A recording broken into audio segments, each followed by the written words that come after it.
Welcome to V power news బులెటిన్ల ముందుగా headlines. అంతరిక్షం నుండి క్షేమంగా భూమికి చేరుకున్న సునీత విలియమ్స్.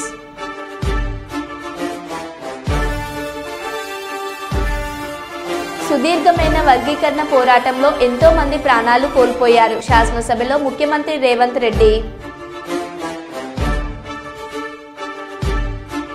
నన్ను అసెంబ్లీలో మాట్లాడకుండా సస్పెన్షన్ చేసినా నా గొంతు ప్రజల్లో వినిపిస్తాను. మాజీ మంత్రి ఎమ్మెల్యే జగదీష్ రెడ్డి.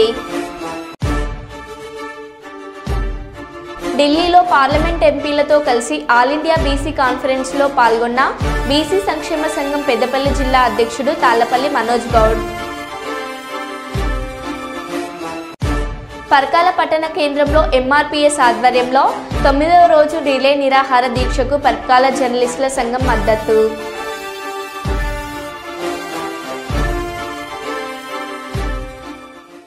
ఇక వివరాల్లోకి వెళ్తే, అంతరిక్షం నుండి క్షేమంగా భూమికి చేరుకున్న సునీత విలియమ్స్ 9 నెలల మహా ఉత్కంఠకు తెరపడింది. యావత్ ప్రపంచం సుదీర్ఘ నిరీక్షణ ఫలించింది.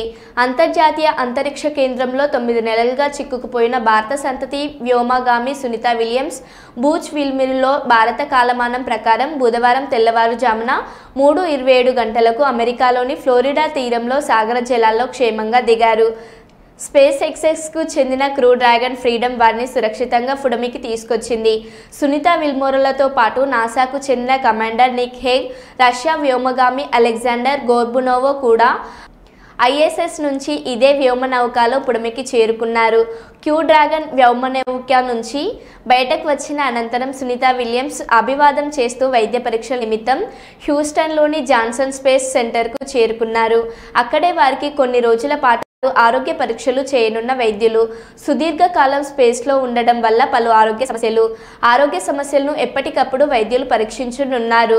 దీనితో తన 3వ అంతరిక్ష యాత్రను సైతం సునీత విలియమ్స్ విజయవంతంగా పూర్తి చేసినట్లయింది. గతంలో 2006, 2012లో 2 సార్లు అంతరిక్ష యాత్రను సునీత విలియమ్స్ విజయవంతంగా పూర్తి చేశారు.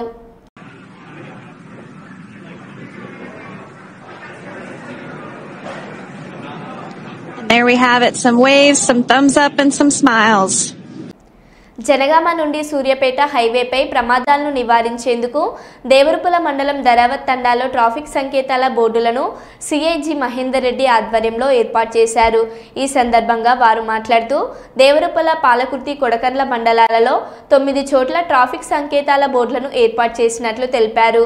వాహనదారులు రోడ్డు నియమ నిబంధనలు పాటిస్తూ వాహనాలను నడపాలన్నారు. వారి వెంట ఎస్ఐ సృజన్ కుమార్, పోలీస్ సిబ్బంది తదితరులు ఉన్నారు. పాలకుర్తి, కొడకండ్ల, దేవరపుల పరిధిలో 45 మంది చనిపోవడం జరిగింది. ముఖ్యంగా జనగామ నుంచి సూర్యాపేట హైవే పైన 90 మంది చనిపోవడం జరిగింది. ప్రమాదాలను నివారించే ఉద్దేశంలో భాగంగా ఎక్కడెక్కడైతే ప్రమాదాలు జరుగుతున్నాయో అక్కడ ఇట్లాంటి యాక్సిడెంట్ జరిగిన ప్లేసులు అదేవిధంగా ప్రమాదాలు జరుగు స్థలము మరియు యాక్సిడెంట్ ప్రోన్ ఏరియా బోర్డ్స్ను పెట్టడం జరుగుతున్నది. ముఖ్యంగా గ్రామస్తులు ఎవరెవరైతే రోడ్డు దగ్గర ఇల్లున్న వాళ్ళు చాలా జాగ్రత్తగా ఉండాలి. అదేవిధంగా ఎవరైతే రహదారి పైన వెళ్తారో 2 వీలర్స్ అదేవిధంగా 4 వీలర్స్ రకరకాల వాహనాలు నడిపేవారు గ్రామం వస్తున్నప్పుడు వారి యొక్క స్పీడ్ తగ్గించుకొని గ్రామం అయిపోయిన తర్వాత మళ్ళీ హైవే స్పీడ్ ఏదైతుందో ఆ స్పీడ్ బోర్డ్స్ ప్రకారం గమనించి తక్కువ స్పీడ్తోని రోడ్డు నియమాలు పాటిస్తూ వెళ్ళి ప్రమాదాలను నివారించాల్సింది. బోట్స్ను మీరు మీ గ్రామ పరిధిలో కూడా మీరు ముందుకు వచ్చి డొనేట్ చేసి ఆ బోట్స్ పెట్టుకోవడం, అదేవిధంగా మెయిన్గా village entry points, village exit పాయింట్స్లో కెమెరాలు కూడా పెట్టుకోవాలని చెప్పి సూచిస్తున్నాం. Thank you. షెడ్యూల కులాల వర్గీకరణ చట్టబద్ధత కల్పించాలని గౌరవ శ్రీ మందకృష్ణ మాదిగ గారి పిలుపు మేరకు ఈరోజు పరకాల పట్టణ కేంద్రంలో ఎంఆర్పీఎస్ ఆధ్వర్యంలో 9వ రోజు రిలే నిరాహార దీక్షను ప్రారంభించిన ఏకశంకర్ మాదిగ ఎంఆర్పీఎస్ రాష్ట్ర కార్యదర్శి నిన్న అసెంబ్లీలో ప్రవేశపెట్టినటువంటి షెడ్యూల కులాల వర్గీకరణ బిల్లుకు చట్టబద్ధత కల్పించి బిల్లుకు చట్టబద్ధత కల్పించిన తర్వాతనే ఉద్యోగాల భర్తీ చేయాలని డిమాండ్తో రాష్ట్ర వ్యాప్తంగా కొనసాగుతున్న ఎంఆర్పీఎస్ రిలే నిరాహార దీక్షకు పరకాల మండల పరిధిలోని జర్నలిస్టుల సంఘం నాయకులు మద్దతు ప్రకటించడం జరిగింది.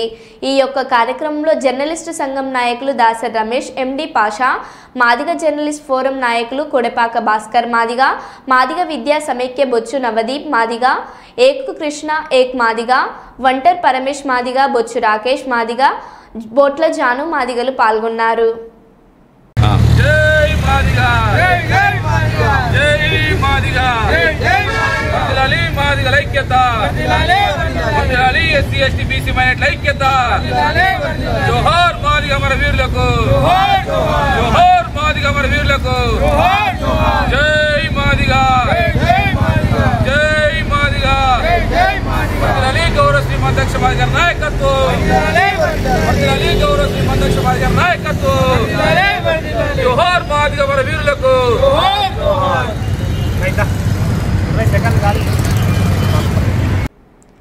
బీసీలకు 42% రిజర్వేషన్లు, ఎస్సీ వర్గీకరణపై రాష్ట్ర అసెంబ్లీలలో 2 బిల్లులు ఆమోదం పొందడాన్ని సిపిఐ తెలంగాణ రాష్ట్ర కమిటీ స్వాగతిస్తున్నది. ఈ నేపథ్యంలో అన్ని పార్టీలు కలిసి కేంద్రం మీద ఒత్తిడి తీసుకొచ్చి చట్టరూపం దాల్చడం కోసం గట్టిగా ప్రయత్నం చేయాలని విజ్ఞప్తి చేస్తున్నాము. తెలంగాణ రాష్ట్రంలో 56% బీసీలున్నారు. విద్యా ఉద్యోగాల్లో అలాగే స్థానిక సంస్థల్లో ఎన్నికల్లో 42% రిజర్వేషన్లు అమలు చేయాలని శాసనసభల్లో ఉన్న పార్టీలన్నీ కూడా ఆమోదం తెలియజేశాయి. కేంద్రంలో ఉన్న బీజేపీ కులగణనకు వ్యతిరేకంగా ఉన్నందున ఈ రకమైన బిల్లులపై వ్యతిరేకత వ్యక్తం చేసే అవకాశం ఉంది. రాబో స్థానిక సంస్థల ఎన్నికల్లో కూడా రిజర్వేషన్లు అమలు జరపడం జరుగుతుంది. ఈ రిజర్వేషన్లు వర్గీకరిస్తూ క్రింది తరగతులకు కూడా సామాజిక న్యాయం జరిగేటట్టుగా ప్రభుత్వం చర్యలు తీసుకోవాలన్నారు. అలాగే ఈ రకమైనటువంటి బిల్లుల్ని అది ఆమోదించడానికి కూడా వ్యతిరేకత వ్యక్తం చేసేటటువంటి అవకాశం ఉంది. ఈ నేపథ్యంలో అన్ని పార్టీలు కలిసి కేంద్రం మీద కూడా ఒత్తిడి తీసుకొచ్చి ఈ 42% రిజర్వేషన్లు చట్టరూపం దాల్చేటందుకోసం గట్టిగా ప్రయత్నం చేయాల్సినటువంటి అవసరం ఉంది. ఆ మేరకు అఖిలపక్షానికి తీసుకెళ్లి ప్రయత్నం చేస్తానని చెప్పి కూడా ముఖ్యమంత్రి చెప్పడం జరిగింది. వీటన్నిటిని కూడా త్వరలో అమలు జరగాల. ఎందుకంటే తెలంగాణ రాష్ట్రంలో 56% బీసీలు ఉన్నారు. బీసీలు విద్యా ఉద్యోగాల్లో కానీ అలాగే ఆర్థికంగా వృత్తుల పరంగా అనేక రకాలుగా ఇబ్బందులకు నష్టాలకు గురవుతున్నటువంటి పరిస్థితి ఉంది. అట్లాగే స్థానిక సంస్థల ఎన్నికలు కూడా రాబోతున్నాయి. స్థానిక సంస్థల ఎన్నికల్లో కూడా ఈ రిజర్వేషన్స్ అమలు జరగడం, ఈ రిజర్వేషన్లను కూడా వర్గీకరిస్తూ కింది తరగతులకు కూడా న్యాయం జరిగేటట్టుగా, సామాజిక న్యాయం జరిగేటట్టుగా ప్రభుత్వం చర్యలు తీసుకోవాల్సినటువంటి అవసరం ఉంది. ఆ మేరకు బీజేపీ పార్లమెంట్లో అట్లాగే చట్టరూపం దాల్చడం కోసం కానీ కేంద్రం మీద అనుకూలమే అని చెప్పి ఇక్కడ మాట్లాడతాడు. కేంద్రంలో మాత్రం కులగణనకు వ్యతిరేకంగా వివరిస్తుంది ఆ పార్టీ. మరి ఇక్కడ రాష్ట్రంలో ఆమోదం తెలియజేసిన తర్వాత పార్లమెంటుకు వెళ్ళిన తర్వాత నిజంగానే కులగణనకు అనుకూలం బీజేపీ అయ్యి ఉంటే, ఈ రాష్ట్రంలో ఉండే బీజేపీ అయ్యి ఉంటే కేంద్రం మీద ఒత్తిడి తీసుకొచ్చి, బీజేపీ పార్టీ మీద ఒత్తిడి తీసుకొచ్చి దాన్ని అమలు చేసేందుకు చర్యలు తీసుకోవాలా. ఆ రకంగా జరగకపోతే తెలంగాణ రాష్ట్రంలో బీజేపీ బీసీలకు వ్యతిరేకమైనటువంటి పార్టీగా, బీసీలకు సామాజిక న్యాయానికి వ్యతిరేకంగా, వాళ్ళ హక్కులకు వ్యతిరేకంగా, విద్యా ఉద్యోగాల్లో, స్థానిక సంస్థల ఎన్నికల్లో వాళ్ళ అవకాశాలను దెబ్బతీసినటువంటి పార్టీగా మారుతుంది. అలాంటి స్థితి వస్తే బీజేపీకి వ్యతిరేకంగా ప్రజలు సన్నద్ధం కావాలి. సామాజిక న్యాయం కోరేటటువంటి శక్తులంతా కూడా దానికి వ్యతిరేకంగా సన్నద్ధం కావాల్సినటువంటి అవసరం ఉందని చెప్పి తెలియజేస్తున్నాను. అలాగే ఎస్సీ వర్గీకరణకు సంబంధించినటువంటి బిల్లును కూడా ఆమోదించారు. కొన్ని చిన్న చిన్న సవరణలు అవకాశాలున్నా వాటిని సామరస్యంగా చర్చల ద్వారా పరిష్కారం చేసుకొని ముందుకు సాగాల్సినటువంటి అవసరం ఉంది. అట్లాగే దళితులంతా కూడా సంఘటితంగా ఐక్యంగా తమ హక్కుల సాధన కోసం, ఉమ్మడి హక్కుల సాధన కోసం, ప్రైవేట్ రంగంలో రిజర్వేషన్స్ కోసం, అలాగే ఎస్సీ ఎస్టీ సప్లాన్ అమలు కోసం కానీ, అట్లాగే కేంద్రం నుంచి రావాల్సినటువంటి రిజర్వేషన్స్లో మన వాటాను మనం అమలు చేసుకోవడానికి కేంద్రంతో కూడా పోరాడాల్సినటువంటి అవసరం ఉంది. ప్రైవేట్ రంగంలో రిజర్వేషన్ అమలు కోసం చట్టం కానీ, అట్లాగే పెరిగిన జనాభాకు అనుగుణంగా రిజర్వేషన్స్ను ఎస్సీ ఎస్టీలది పెంచేటటువంటి విషయం కూడా కానీ, అట్లాగే సంక్షేమ రంగానికి నిధులు కేటాయింపుల్లో తీవ్రమైనటువంటి అసమానతలు జరుగుతున్నాయి, నిధుల కేటాయింపులు జరగడం లేదు. ఆ రకంగా ఎస్సీ ఎస్టీలు అభివృద్ధిలో వెనకబడిపోతున్నటువంటి పరిస్థితి. ఎస్సీ ఎస్టీ బ్యాక్లాగ్ పోస్టులు భర్తీ జరగడం లేదు. భూమి పంపిణీ చేస్తామన్నటువంటిది జరగకపోగా ఉన్న భూముల్ని అసైన్ చేసినటువంటి భూముల్ని వెనక్కి లాక్కుంటున్నటువంటి దుస్థితి ఇప్పుడు కొనసాగుతున్నటువంటి పరిస్థితి ఉంది.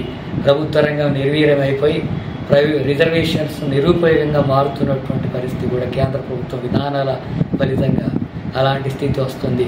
కాబట్టి వీటన్నిటికి వ్యతిరేకంగా దళితులు సామాజిక న్యాయం కోరేటటువంటి శక్తులంతా కూడా ఐక్యంగా ఉద్యమించాల్సినటువంటి అవసరం ఉంది. అలాంటి పోరాటాల ద్వారా ఇంకా మరిన్ని హక్కుల్ని సాధించేందుకు కృషి చేయాలి. అట్లాగే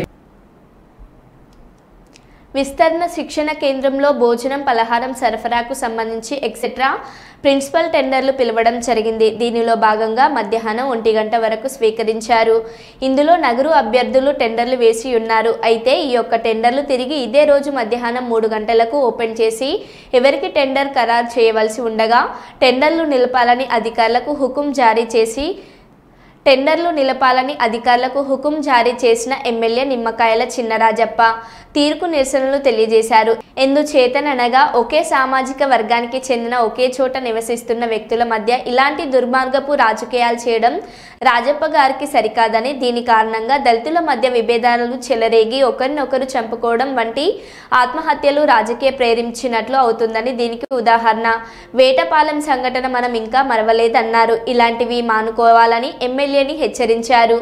ఈ కార్యక్రమంలో మాల మహానాడు జాతీయ ప్రధాన కార్యదర్శి లింగం శివప్రసాద్, కౌన్సిలర్ నేతల హరిబాబు, నేతల శ్రీనివాసరావు, బాధితుడు కుక్కల అప్పారావు, బీపెల్లి అశోక్, దళిత యువం నాయకులు తేజ, పిట్ట దానియేలు, రొట్టె శ్రీనివాసరావు, దువ్వ శివకుమార్ తదితరులు పాల్గొన్నారు.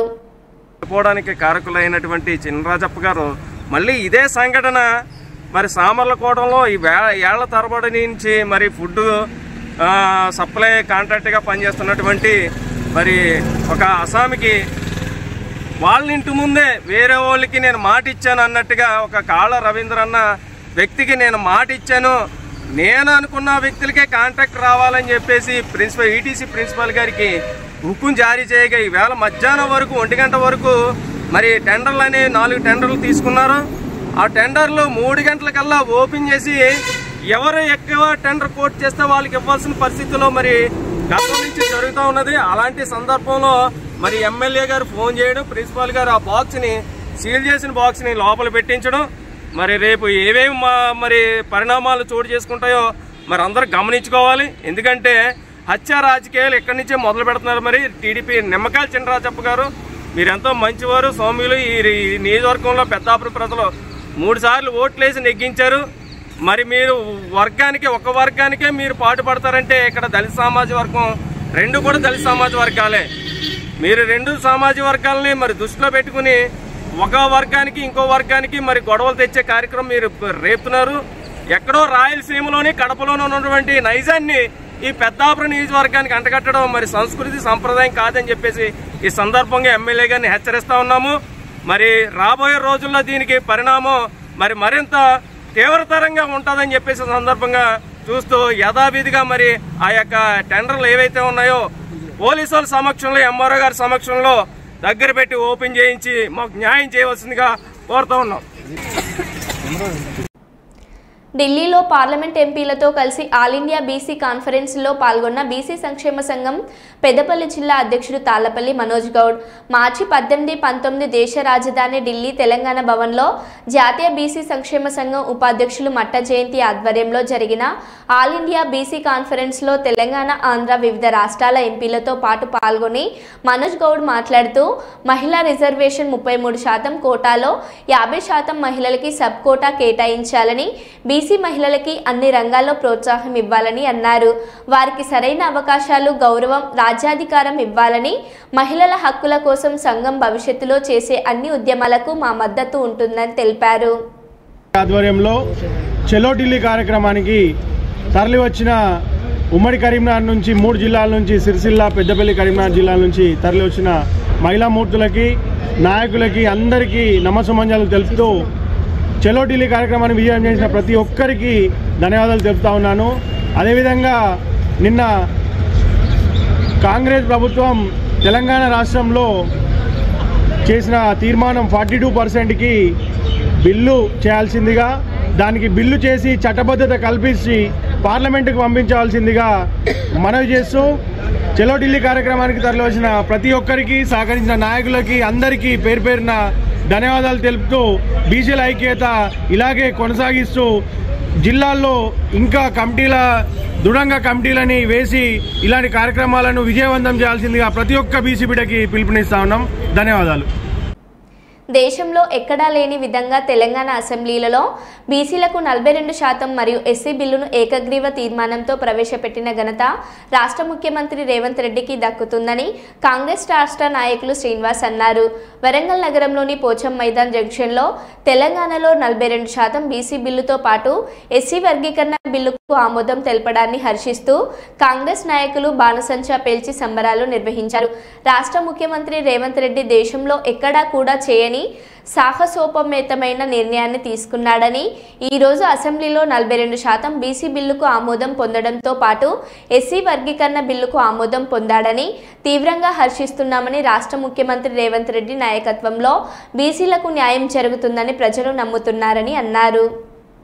కార్యక్రమం 4 లక్షల రూపాయల నిరుద్యోగులకు రాష్ట్ర వ్యాప్తంగా, తెలంగాణ రాష్ట్ర వ్యాప్తంగా 5 లక్షల మందికి మొదటిగా శాంక్షన్ చేసినందుకు రాహుల్ గాంధీ గారికి, నిర్మల రేవంత్ రెడ్డి గారికి, బీసీ సంక్షేమ శాఖ మంత్రి పొన్నం ప్రభాకర్ గారికి, మన దేవాదాయ శాఖ మంత్రులు కొండా సురేఖ గారికి, మాజీ ఎమ్మెల్సీ బలైన వర్గాల నాయకులు కొండా మురళీధర గారులకు పాలాభిషేకంతో రవినారాయణ ఆధ్వర్యంలో పాలాభిషేకం పెట్టేత జరిగింది. బాంబులు కాల్చింది, స్వీట్లు పంపించేది. ఇవాళ మరి ముఖ్యంగా ఎక్కడ లేని విధంగా వరంగల్ తూర్పు నియోజకవర్గంలోని పోచమ్యాన్ జంక్షన్లో రాజీవ్ యువ వికాసం నిరుద్యోగులకు 4 లక్షల రూపాయలు కేటాయించినందుకు, అలాగే బీసీలకు 42% రిజర్వేషన్ అసెంబ్లీలో తీర్మానం చేసినందుకు కొండా దంపతుల నాయకత్వంలో గోపాల్ నవీనాథ్ గారి ఆధ్వర్యంలో పెద్ద ఎత్తున ఇలా కార్యక్రమం బాణసంచా కాల్చి ఇలా పాలాభిషేకం జరిగింది, స్వీట్లు పంపించడం జరిగింది.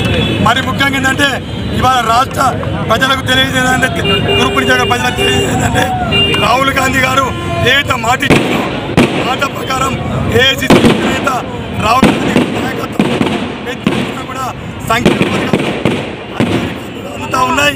అందులో భాగంగా ఇలా పెద్ద ఎత్తున కూడా సంబరాలు చేసుకుంటూ ఉన్నారు. ఇవాళ అనేక సంక్షేమ పథకాలు, 6 గ్యారంటీ పథకాలు ఏదైతే ఉన్నాయో ఇలా రాష్ట్ర వ్యాప్తంగా పెద్ద ఎత్తున చేపట్టడం జరిగింది.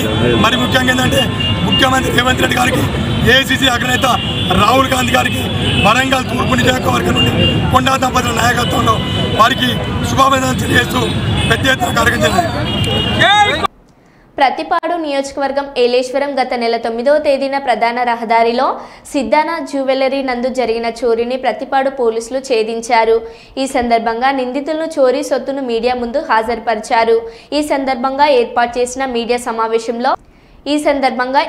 చేసిన మీడియా సమావేశంలో జిల్లా ఎస్పీ జి బిందుమాధవ్ ఐపీఎస్ గారు ఏలేశ్వరం ప్రధాన రహదారిలో ఫిబ్రవరి 9వ తేదీ రాత్రి సిద్ధానాథ్ జ్యువెలరీ షాప్లో జరిగిన చోరీ ఘటనపై పెద్దాపురం డీఎస్పీ శ్రీహరిరాజు ఆధ్వర్యంలో Prathipadu circle inspector B S Apparao తమ సిబ్బందితో కేసును ఛేదించారని తెలిపారు. ఈ ఘటనలో అన్నమయ్య జిల్లా రాజంపేటకు చెందిన కరణం కుమార్ A1 ముద్దాయిగా, కడప జిల్లాకు చెందిన గుమ్మల వెంకట సుబ్బయ్యను A2గా అదుపులోకి తీసుకోవడం జరిగిందన్నారు. వారి వద్ద నుండి ఒక పల్సర్ 2-వీలర్ బైక్, 11 కేజీలన్నర వెండి, 32.8 గ్రాముల బంగారం స్వాధీనం చేసుకున్నామని అన్నారు. A1 ముద్దాయిపై 30 దొంగతనం కేసులు ఉన్నాయని, A2 ముద్దాయిపై 11 ఎర్రచందనం కేసులతో పాటు 10 దొంగతనాలు కేసులు ఉన్నాయని తెలిపారు. నిందితులను కోర్టులో హాజరుపరుస్తామని తెలిపారు. బంగారం మరియు వెండి వస్తువులు దొంగతనం జరిగింది. దాని నిమిత్తం ఏలేశ్వరం పోలీస్, అట్లానే అన్నవరం ఎస్ఐ గారు, అలాంగ్ విత్ సర్కిల్ ఇన్స్పెక్టర్ గారు అండ్ డిఎస్పీ గారు వీళ్ళందరూ టీమ్స్ ఫామ్ చేసుకొని ఆ ముద్దాయిని పట్టుకునే క్రమంలో ఆ రోజు నుంచి విచారించి 18వ తారీఖున 2 ముద్దాయిలను అరెస్ట్ చేయడం జరిగింది. కరణం కుమార్ అలియాస్ గోళ్ళ అమర్రాజ్ కుమార్ అలియాస్ గవ్వల అమర్రాజ్ కుమార్ ఈయనొకళ్ళు, అట్లనే గుమ్మళ్ళ వెంకట సుబ్బయ్య అలియాస్ శేషు వీళ్ళిద్దరిని అరెస్ట్ చేసి 11.5 కేజీల వెండి, అట్లనే 66.5 గ్రాముల బంగారాన్ని రికవర్ చేయడం జరిగింది. ఈ కేసులో ముద్దాయిలుగా అరెస్ట్ అయిన వాళ్ళలో A1 కరణం కుమార్ గారి మీద A1 కరణం కుమార్ మీద ఇంతకు ముందరే 30 వరకు దొంగతనం కేసులు ఉన్నాయి. అట్లనే A2 మీద కూడా ఇంతకు ముందర కేసులు ఉన్నాయి. వీళ్ళిద్దరి మీద 2025 సంవత్సరంలోనే 4 కేసులు నమోదవడం జరిగింది. వీళ్ళిద్దరూ 2025 సంవత్సరంలో ఏలేశ్వరంలో కాకుండా నక్కపల్లిలో, తుని టౌన్లో, ఆత్మకూరు పిఎస్లో దొంగతనాలు చేశారు. వీటన్నిటిలోనూ ప్రాపర్టీ రికవర్ అవడం జరిగింది. వీళ్ళిద్దరు 2023 సంవత్సరంలో కడప జైల్లో ఒకరికొకళ్ళు పరిచయం అయ్యారు. అక్కడి నుంచి కలిసి దొంగతనాలు చేయటం మొదలుపెట్టారు. 2024లో సిద్ధవటం పోలీస్ స్టేషన్ పరిధిలో ఒక దొంగతనం కేసులో జైల్లో ఉండి 2024 డిసెంబర్లో బెయిల్పై వచ్చారు. అప్పటి నుంచి వీళ్ళిద్దరూ కలిసి పైన చెప్పిన 4 బంగారం దొంగతనాలు చేయడం జరిగింది. బంగారం మరియు వెండి దొంగతనాలు. 2025 జనవరి 19న నక్కపల్లిలో ఒక ఇంట్లో దొంగతనం చేసి అక్కడి నుంచి వచ్చి తుని రైల్వే స్టేషన్ దగ్గర వెయిట్ చేసి తుని రైల్వే స్టేషన్ దగ్గర ఒక బైక్ దొంగతనం చేసి అది తీసుకొని ఆ బైక్లో వచ్చి ఏలేశ్వరంలో ఉన్న జ్యువెలరీ షాప్లో దొంగతనం చేయడం జరిగింది. మేము అది సీసీ కెమెరాల ద్వారా మొదట బైక్ని గుర్తించి ఆ తర్వాత దర్యాప్తు జరిపి వీళ్ళిద్దరిని అరెస్ట్ చేయడం జరిగింది. ఈ కేసులో బాగా పనిచేసిన సూర్య అప్పారావు గారు, inspector of police Prathipadu circle, Haribabu SI of police Annavaram police station, Ramalingeswararao SI of police Yeleswaram, అట్లా నుంచి Venkateswararao sub inspector of police Ravutulapudi and L Prasad additional SI Annavaram PS, వీళ్ళతో పాటుగా డిఎస్పీ శ్రీహరి గారు అందరూ చాలా హార్డ్ వర్క్ చేసి ముద్దాయిలను పట్టుకోవడం జరిగింది. వారందరినీ అభినందిస్తున్నాం. Thank you. శాసనసభలో ముఖ్యమంత్రి రేవంత్ రెడ్డి సుదీర్ఘమైన వర్గీకరణ పోరాటంలో ఎంతో మంది ప్రాణాలు కోల్పోయారు. ఎన్నో ఏళ్ల సమస్యకు శాశ్వత పరిష్కారం చూపుతున్న చారిత్రాత్మకమైన సందర్భం ఇది. దళితులకు అండగా ఉంటూ వారి అభ్యున్నతికి మా ప్రభుత్వం కృషి చేస్తోంది. 1960లోనే ఉమ్మడి రాష్ట్రంలో దామోదరం సంజీవయ్య లాంటి దళితుల్ని ముఖ్యమంత్రిని చేసిన ఘనత కాంగ్రెస్ పార్టీది. దళితుడు మల్లికార్జున ఖర్గేను ఏఐసిసి అధ్యక్షుడిగా పార్టీ నియమించింది. పంజాబ్ కేసు సుప్రీంకోర్టులో సుదీర్ఘంగా కొనసాగింది. మేం అధికారంలోకి వచ్చాక 7 జడ్జీల ముందు ఎస్సీ వర్గీకరణకు అనుకూలంగా న్యాయవాదితో సుప్రీంకోర్టులో మన వాదనలు వినిపించాం. సుప్రీంకోర్టు తీర్పు ఇచ్చిన వెంటనే వర్గీకరణకు అనుకూలంగానే శాసనసభలో తీర్మానం చేశాం. మంత్రివర్గ ఉపసంఘం ఏర్పాటు చేశాం. న్యాయ నిపుణులను సంప్రదించి 1 మెన్ కమిషన్ను ఏర్పాటు చేశాం. 1 మెన్ కమిషన్ ఇచ్చిన నివేదికను తూచా తప్పకుండా ఆమోదించాం. 59 ఉపకులాలను 3 గ్రూపులుగా విభజించి 15% రిజర్వేషన్లు వారికి పంచాం. ఎస్సీ వర్గీకరణ పోరాటంలో ప్రాణాలు కోల్పోయిన వారి కుటుంబాలను ప్రభుత్వం ఖచ్చితంగా ఆదుకుంటుంది. వారి కుటుంబాలకు ఇందిరమ్మ ఇండ్లు, రాజీవ్ యువ వికాసం పథకాల్లో ప్రాధాన్యం కల్పిస్తాం. వర్గీకరణ సమస్యకు శాశ్వత పరిష్కారం చూపేందుకు ప్రభుత్వం తీసుకున్న నిర్ణయాన్ని అందరూ సమర్థిస్తున్నారు. 2026 జనగణన పూర్తి కాగానే ఆ లెక్కల ప్రకారం ఎస్సీ రిజర్వేషన్లు పెంచుతామన్నారు.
హన్మకొండ మ్యూజిక్ రికార్డింగ్ స్టూడియో వారి ఆధ్వర్యంలో స్వయం కృషి మహిళా సొసైటీ వయోవృద్ధుల సహాయార్థం వృద్ధాశ్రమంలో పడకంటి రామన్న జన్మదినం సందర్భంగా అన్నదాన కార్యక్రమం జరిగింది.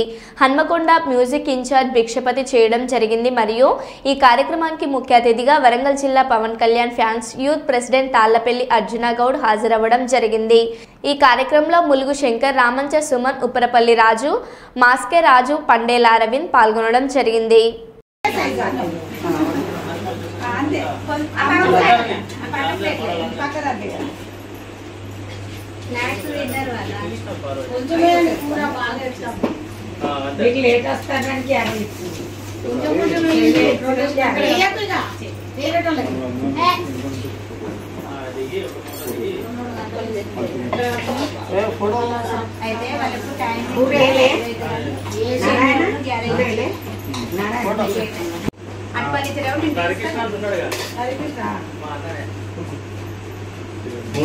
భర్త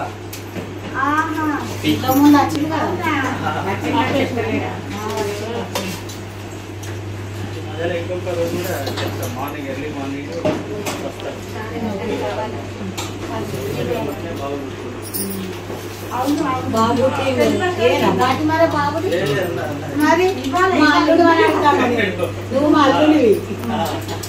చెల్లాలుడే అటు తిని పోయాలా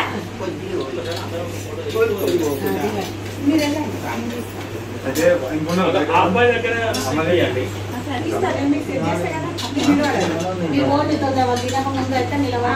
అందరూ మంచుకొద్దిన వర్షం కూడా పేపర్కి చేయడానికి అనుకుండొచ్చు. మీరేం టెన్షన్ వాళ్ళకి మొత్తం వాళ్ళకి పెట్టినాకనే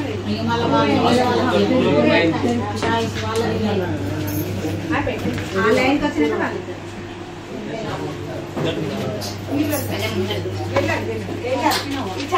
వీళ్ళకి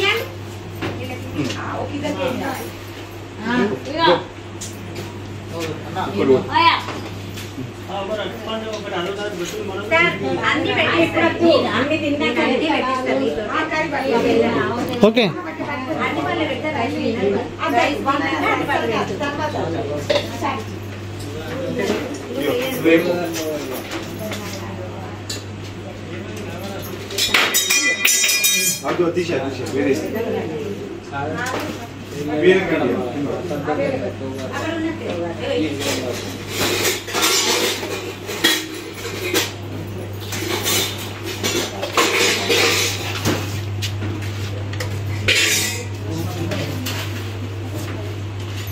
వేరే వాళ్ళు వస్తారు.